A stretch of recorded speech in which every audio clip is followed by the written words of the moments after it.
Hey everybody out there in YouTube land, this is your girl Saida, the domestic handmaiden of distinction, coming back again as always to you live and direct. I hope everyone is having a great day, everyone is having a great time, and I hope you've been enjoying this series. What series did you say? The series that we're doing to encourage everybody to live a life that is victorious in Christ Jesus, of course.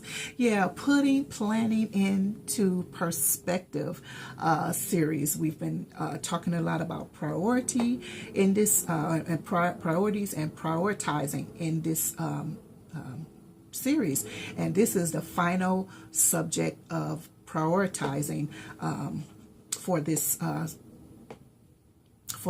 series. So I hope you've been enjoying it. If you haven't watched any of the videos, if you're new to this video or to this channel, welcome and thank you so much for watching. We will have a playlist in the description box so that you can follow along and catch up to what you missed, because next we'll be talking about planning or potential, or we'll see. I'm not sure what next, but it might be planning, but it could also be something else, So anyway, without further ado, I'm going to get into, you can find out what the objectives and the goals of this series is in the description box, as well as correlating scriptures as well. So let's get into the last episode of this particular topic, which is prioritizing. So how to have victory as we prioritize. How to have victory as we prioritize. Well, number one, or A, you have to remain constant in prayer for direction. You have to remain constant in prayer. Don't try to go it alone and say, oh, I got this. I've been doing this for a while. Commit your ways unto the Lord. That way we won't fail. Always know, because God is God. He can do what he wants to do when he wants to do it, right?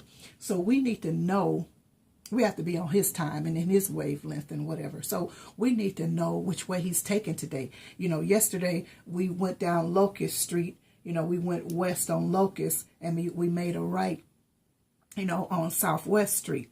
Today he might be taking us down to Harvard Boulevard or somewhere else. So we have to be sure to keep in constant contact and conversation with God, in prayer, to know his direction in order to prioritize successfully with the victory, or I should say. So B is place priority on everything.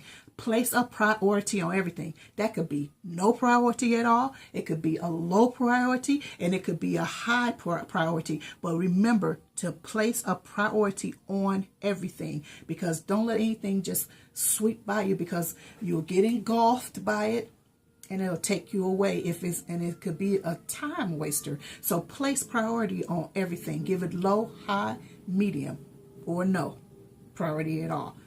Give it priority. So anyway, C is carefully define what your goals are. Carefully define what your goals are. And you don't have to have elaborate goals. Make it bite-sized, make it medium, make it larger. But don't overwhelm yourself with defining your goals. Don't overwhelm yourself with even having goals. Space them out.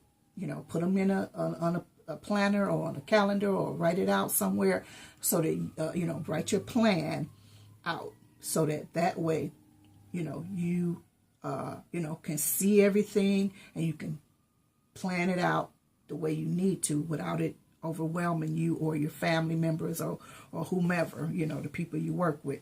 So D, letter D, is plan with a purpose in mind. Plan with a purpose in mind. You got to have a purpose for what you're doing. Don't just do something just to do it. Have a purpose for that. Purposeful planning. Thank you, Holy Ghost. Hold on. Give me a minute. Thank you. So don't forget, have a purpose in mind when you are planning. E is be your own cheerleader. Cheer yourself on. Encourage yourself. Continually encourage yourself. Have a very positive attitude and a bright outlook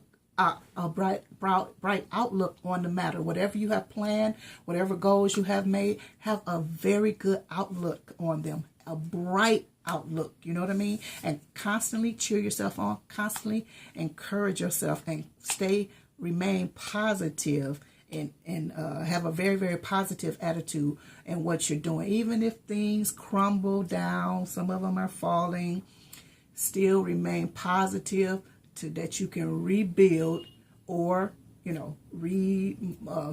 modify what you have already did. Don't count yourself out. Don't count out your plans, especially the ones you have committed to the Lord, because sometimes things happen. They just happen. Everything doesn't go the way we planned it, but keep trekking, keep on going, keep going every day, with a bright attitude. I'm going to do this, even no matter how small, no matter what you get accomplished, per day, per week, per month, per year. Celebrate that and be encouraged by it. Okay, so F is exercise tireless patience, because the habit might take some time to develop. If you're not used to planning, if you're not used to prioritizing, if you're used to just spending your money any kind of way, or going wherever you want to when you want to, or whatever you're planning or prioritizing, habits take time to form. So be tirelessly exercise tireless patience. Be patient with yourself. Be patient with the circumstances. Right? So, like I said, it's going to take, sometimes it takes time. So just hang in there, And I want to say, I don't want to say get like an accountability partner, but if there's somebody who also plans and might be going through the same situation, look, you guys can look to each other for encouragement or something like that. I don't really believe in accountability partner per se. I mean, I know some people do. I personally don't. I feel like I'm grown enough and old enough at this point in time in my life that I know how to, navigate a few things on my own. Not that I'm, like that, but I don't think I want to have somebody saying, or have people responsible for me, like I'm, need to be responsible for, or something like that.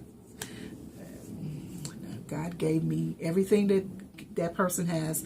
God has given me, endowed me with the same things. So, I should be utilizing what he has given to me, myself. And he's the only one that I'm accountable to anyway. So, and also, G is if we really expect for our lives to change, our priorities must change. There's I think it was Freud or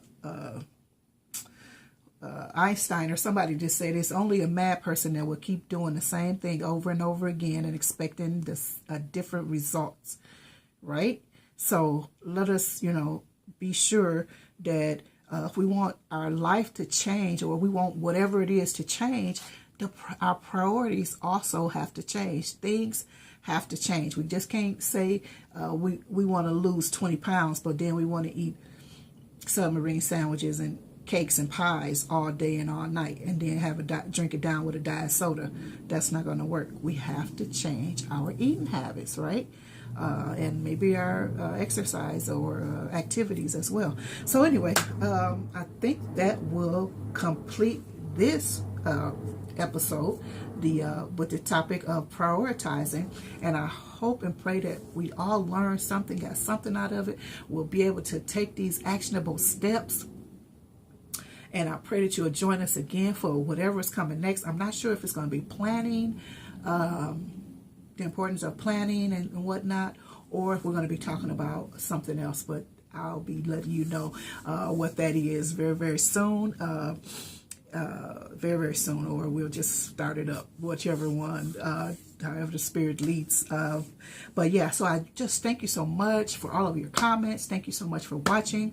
Thank you for liking, subscribing, and for sharing and whatnot. I really, really appreciate it. I love the fellowship that we've been having and whatnot, and I pray that you have really enjoyed it as well, and again have received something from it. So like I said, correlating scriptures will be in the description box, as well as the playlist for this series. So thank you so much for watching. This is your girl Saida, the domestic handmaiden of distinction. I'm signing out for now, but always here to encourage us all to live a life that is victorious in Christ Jesus. That's not just a slogan, it is a lifestyle for me.